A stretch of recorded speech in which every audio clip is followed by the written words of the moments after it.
MT100. MT100. MT100. Bloody hell, I'm going to take this off. It's warm. It's too warm. Too good. The MT100 Forclaz by Decathlon. Now, online, this is being heralded as, no pun intended, pound for pound, one of the best jackets on the market. Now, there's one major drawback for me, which is holding this jacket back ever so slightly. Let's discuss it. This jacket weighs in at 330 grams, putting it in the ultralight to very lightweight category for me. It's also very packable, keeps you nice and warm and snuggly in it. It kind of feels like you're wrapped up in a marshmallow, but without the stickiness.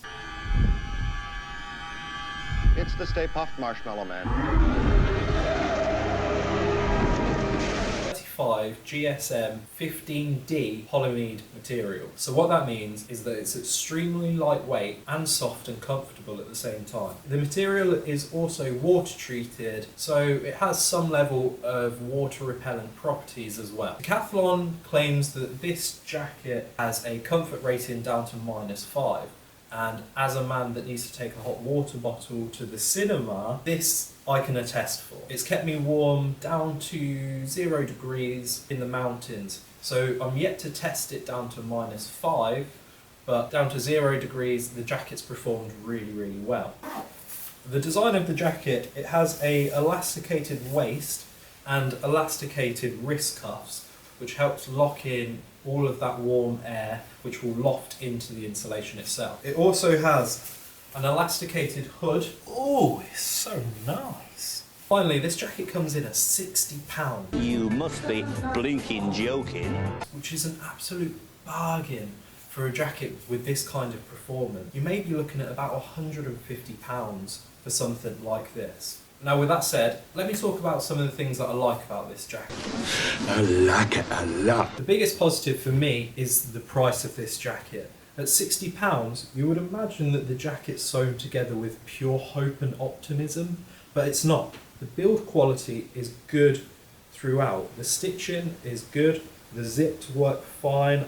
I'm yet to catch the zips. So at that price point, you can really appreciate the build quality, design, weight, and warmth of a jacket like this, especially if you're a budget conscious adventurer. If you want to keep your jacket as light as probably your wallet is, then this is a great choice. The second major factor is the packability for me. I need jackets that can be packed down small. Able to stuff this jacket into a bag if I'm on a multi-day hike means that I have more room for snacks or beer. And another bonus of this jacket is the ability to pack it actually into its own pocket. If needs be, you could use that as a makeshift pillow if you were out camping.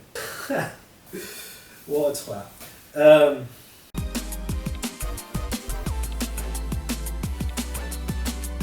main limitation that I found with this jacket is the flexibility actually in the jacket itself. When you add the size of my hips, belly and bum into the equation, at times I feel like we've been testing the limits of modern fabric technology. So I'm 5'11", 85 kilograms, give or take a kebab, and I found that this jacket does kind of ride up around my hip and belly area, especially if I've got on a hip belted backpack, which kind of leaves me looking like this. I kind of look like a bit of a brown Michelin man, but that's more of a me problem than anything, and it can be easily solved by just sizing up, which is what I'd recommend doing actually with this jacket. And that's it for the negatives. I told you, there's really not that many. But now that does bring me on to the main drawback with this jacket. At the top of the video, I told you that there was one main drawback with this jacket. I'm inside to do this review. Now, originally, I planned to do this review outside in the wilds of Northamptonshire, but Mother Nature had other plans. It's been raining for 2 weeks. And I've tried and tried to do this review, but each time the rain has just got so strong that I couldn't be out wearing this particular jacket. One day, Brody, we'll be able to go out in this jacket. This is a down jacket, and here in England, last year, we had 176 days of rain. That means that it rained 46% of last year. So therefore, I can't take this jacket with me most days. I'll be opting for a synthetic option which performs much better in the rain and when wet. Now, this jacket is made from a water resistant material and it has performed pretty well in up to a light mist.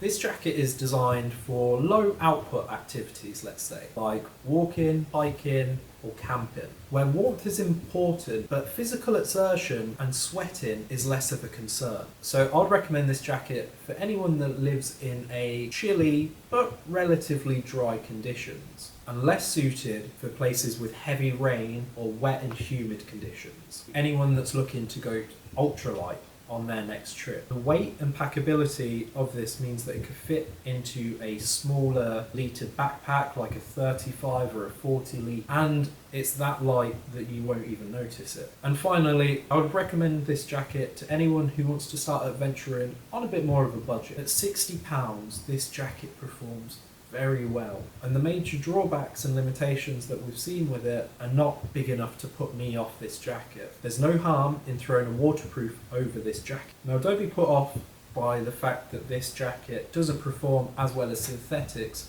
in the rain. The biggest positive that this jacket has when compared against synthetics, of course, is the weight and the packability of it. Synthetics are heavier and don't pack down quite as small. But one thing to consider is if you're using this in a remote location and if this gets wet, if that insulation is compromised, that could put you in quite a bit of danger in certain conditions.